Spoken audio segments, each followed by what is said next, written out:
Hello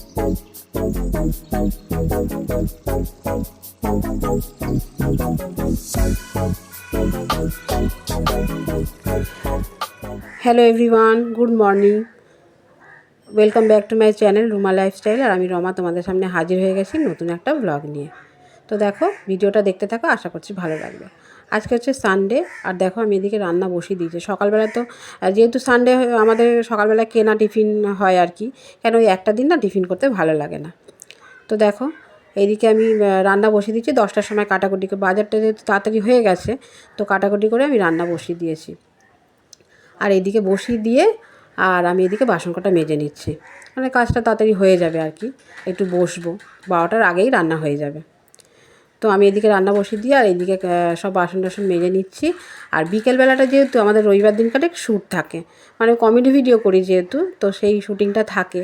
মানে একটা দিন আমার হাজব্যান্ড সময় পায় যে আমাকে আর কি ভিডিওটা করার আর কি, দুজন মিলে একসাথে করি, মেয়েও করে, তো সময় পায়।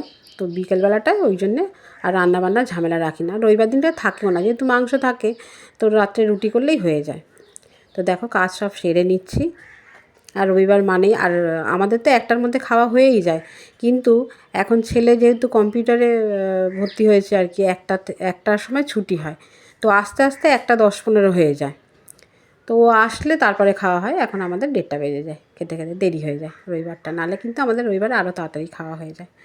তো এদিকে বাসন টাসনগুলো সব মেজে নিচ্ছি, আর এদিকে মাংস কষাচ্ছি। ভাতটা আর মাংসটা হলেই হয়ে যাবে। তার আগে কিন্তু পালং শাক আর মাছ ভেজে নিয়েছি, ওগুলো ভাজাভুজি হয়ে গেছে। আর মাছের ঝাল করলাম না, কেননা আমার বাবাকে মাছের ঝাল দেবো, বাবা বললো যে না, আমাকে মাছ ভাজা দিবি, মাছের ঝাল খাবো না। তো তার জন্যেই পালং শাক করলাম, মাছ ভাজা আর একটু কুমড়ো ভাতে দিয়েছিলাম যে খাবে। দেখো এদিকে করতে করতে এই যে মাংস কষিয়ে নিচ্ছি। আর মাংস খেতে আমাদের বাড়ির সবাই এত ভালোবাসে যে কি বলবো। তো চলো ভিডিওটা দেখতে থাকো। হ্যাঁ, চান হয়ে গেছে, রান্নাও হয়ে গেছে, রান্না হয়ে গেছে। আজকে হচ্ছে সানডে, হ্যাঁ, তো আজকে একটু তাড়াতাড়ি রান্না করে নিয়েছি। অন্যবার দেরি হয়, তো আজকে একটু তাড়াতাড়ি করে নিয়েছি। আর ঠান্ডা ঠান্ডা পড়ে গেছে তো তাড়াতাড়ি খেয়ে নেবো। হ্যাঁ ঠিক আছে। দেখো স্নান টান করে, এই যে শীতকালে অনেক কাজ বেড়ে যায়, যেটা হচ্ছে গরমকালে স্নান টান করে একটু কোনো রকমে খেতে বসে যায়, কিছুই লাগে না, না মুখে ক্রিম লাগে না কিছু লাগে না। আর শীতকালটা একটু কীরকম লাগে, এই যে মাথাটা ভেজা থাকে, না ছানলে কীরকম লাগে। আর যে ক্রিমগুলো মাখতে হয় বাধ্যতামূলক, তাই মাখি। আমি কিন্তু কোনো ক্রিম ইউজ করি, এই যে এটা হচ্ছে লোটাসের উডটান ক্রিম, আর এটা হচ্ছে মুখে মাখি, আর এইটা হচ্ছে বডি ক্রিম, তাই তো? হ্যাঁ, বডি লোশন। আরে যাই ঠিক আছে, হাতে গায়ে মাখি, ঠিক আছে, মাখি, মানে বাধ্যতামূলক মাখতে হয়। আমি কিন্তু খুব একটা পছন্দ করি না মুখে টুকে মাখা, শীতকালে মাখতে হয়, ছেলে মেয়েগুলোকে টেনে টেনে মাখাতে হয়, এই আর কি। তো চলো, কাজ বাজ হয়ে গেছে, রান্নাবান্না হয়ে গেছে, এখন বাজে পুরো 12টা। আর এখন এই বসে একটু ফোন ঘাঁটবো, তারপরে খেতে বসে যাবো, 12:30 নাগাদ খেয়ে নেবো।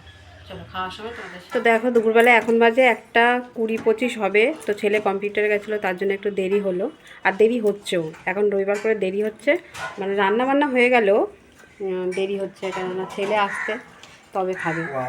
হ্যাঁ, আর মেয়েটাকে দিলেও খেতে চায় না, বলে না দাদা আসুক খাবো, সব একসাথে খাবো। তাই জন্য দুই ভাই বোনের ঘরে বসেছে, আর আমরা এই যে বাইরের টেবিলে বসেছি। তো দেখি দাও কী দিয়ে খাচ্ছ। এটা তুলতে পারবে? তোলে, এই যে পালং শাক, আর এই হচ্ছে চিকেন, ওকে আলাদা দিয়ে দিয়েছি, কেন বাঁধতে তুলতে অসুবিধা হয়। আর ওদেরকে দিয়েছি মাছ ভাজা আর একটু কুমড়ো ভাতে এক্সট্রা আর কি। কী লাগবে? ওই যে নুন লাগবে, নুনের এটা কৌটো দুটো করতে হবে, দাঁড়া, নাহলে ঝামেলা। তো চলো।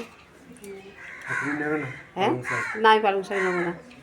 তো আজ সানডেতে এইটাই রান্না হয়েছে, মাছ ভাজা হয়েছে, ওদের দিয়ে দিয়েছি, আর কুমড়ো ভাতেটা ওদের দিয়ে দিয়েছি। আর আমার তো সত্যি কথা বলতে চিকেন হলে আর কিছুই চায় না, একটু শুকনো করে মাখবো আর খাবো। সকালবেলা কচুরি খাওয়া হয়েছে। আর কি নেবে বলো? না কিছু নেবো না, মাংসটা। ও আমাদের না, এই যে চলো খেয়ে নেবো। নুনটা তো নিয়ে গেল, আমার আবার নুন ছাড়া না। নুন দিয়ে যাও মিষ্টি, নুনটা আমি একটু শুকনো করেই মাখবো। মিষ্টি নুনটা দিয়ে যাও। আচ্ছা আমি এখান থেকে নেবো নাকি? তোরা একটু তুলে নে। পেঁয়াজ কেটে দেবো নাকি মা? না না পেঁয়াজ কাটতে হবে না। পেঁয়াজ তো ভালোবাসো তুমি। নুন তুলে দিয়েছিস না? হ্যাঁ না রে শোনা, পেঁয়াজ কাটা হয়নি। কাটতে হবে, পেঁয়াজ কাটা হয়নি। কেটে দিই না আমি একটু, দাও টুক করে কেটে দিচ্ছি আমি, দাও। কাটতে না কাটতে খেতে খেতে উঠতে নেই। ওই দাও তো কি হয়েছে। না তো চলো খেয়ে নি। তো দেখো বিকেলবেলা এখন বাজে 7:15, মানে সন্ধে হয়ে গেছে, বিকেল আর নেই। তো দুপুরবেলা তো খাওয়া দাওয়া করলাম, তোমাদের সাথে শেয়ার করলামই। আর এখন আমার একটা ফোন এসেছিল, আর কথা বলতে বলতে ছেলে কি বানালে জানো, ফুলকপির বড়া, আলুর বড়া, আলুর বড়া, আলু পেঁয়াজ দিয়ে বড়া, আলু 3 পেঁয়াজ রকম জিনিস। ও আলু পেঁয়াজ দিয়ে বড়া করে আমি পাইনি। ও তো ময়দা গোলা, খাওনি ও ভালো আচ্ছা। হয়েছে। তো ওইটা দিয়েছে, বেশ টেস্ট লাগে। আর আমি ফোনে কথা বলতে বলতে খেয়েছি, ওই জন্য ভিডিও ক্লিপটা নেওয়া হয়নি। আর এই অর্ধেক বেগুন পড়েছিল, সকালবেলায় যে তরকারি করেছিলাম পালং শাকের তরকারি, এই যে আমার বর এটা ভেজে দিয়েছে। ওই একটু বেয়াসন ছিল, পারি না কোনো বলে রকম কি যে হয়েছে। তুমি মুড়ি দিয়ে খাও, সেই জন্য একটুখানি মুড়ি নিয়েছি। যেদিনকার চিকেন খাই সেদিনকার সন্ধ্যেবেলা কিছু খাই না, কি রে, তার মধ্যে আবার খাচ্ছিস? দেরি হয়ে গেলে আরই খাই না। হ্যাঁ বল, ভালো লাগছে এটা। আর দাদা কি বানিয়েছিল বল? ওই যে আলু আর পেঁয়াজ দিয়ে বানিয়েছিল। কেন ফুলকপির পকোড়া খেলি? হ্যাঁ আরে ফুলকপি পকোড়া ভালো এমনি। হয়েছিল? হ্যাঁ হ্যাঁ ভালো, অনেক ভালো। ওই পেঁয়াজের এটা ভালো লেগেছে। পেঁয়াজ ওটা ভালো লেগেছে? হ্যাঁ অনেক ভালো। আর নুন কম হয়েছে সব না? না লাস্টের যেটা করলে সেটা তো ভালোই। নুন দিয়েছিল তো ওই জন্য, ও, আর নুন দিয়ে মাখিয়েছে তারপরে। ছেলে মোটামুটি এখন টুকিটাকি স্ন্যাক্স বানিয়ে খাওয়াতে শিখে গেছে। হুম, আর একদিন বানাবি শোনা, ডাল দিয়ে খাবো। ঠিক আছে। ওকে ওই কি পুরো। মাছের মাথার ডাল হ্যাঁ, হেভি খাবো। ওই আলুর বড়াটা। তেলের এ হয়, তেল লাগে প্রচুর। তো চলো